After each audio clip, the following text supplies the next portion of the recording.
guys, today I'm going to give you some tips on how to practice the most efficient way. The busier that your life gets, the more important it is for you to be really productive with the practice time that you do have. These are some things that I've found that are really helpful for me in my practice, and obviously everybody's different, so if you have any techniques that are great for you, make sure to comment below because I would love to read about them. The first thing that I do when I'm practicing is I do warm-ups and long tones. Once you're done with your warm-ups, you're going to now move on to etudes and scales. And look, I get it. They're not the most fun thing to do. I don't love doing it. There aren't that many people who are like, oh my gosh, I'm gonna go practice some scales right now. It is so important though for you to do your etudes and your scales because it gives you the technique and the facility on your instrument to actually be able to play your pieces well. So that's the reason we practice our etudes and our scales. So now, of course, we're going to move on to the main event, finally, which is playing our pieces.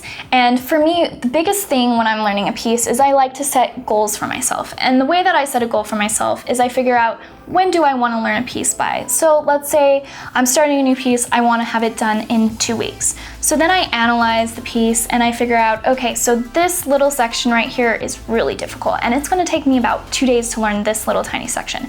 But the rest of that page is really easy and I should be able to learn that whole page in just a day. I just go through the entire piece and I figure out how much I have to learn each day. That way, by the end of the 2 weeks, I know the piece really well and I'm not cramming to learn any last minute little section that I didn't have time to learn before. The reason we set up the goals is because that's what I like to accomplish in a day rather than hitting some hour mark. Of course, if I finish the goals that I wanted for that day, then I'll move on to something else if I have the time to practice and I want to practice more. But the biggest thing you want to do is have really focused and concentrated practice. When you're concentrating on the clock, in my opinion, what happens is you're thinking of that, you're not thinking of your music, you go on autopilot and then you're not really getting quality work done. To keep that focus practice, it's so important to take breaks. And not only is this for your focus, but it's also to help you prevent injury. I like to take breaks every 45 minutes to an hour depending on how I'm doing, but if you're experiencing any pain while you're practicing, please stop, take a break, and come back to practicing when you're not hurting anymore because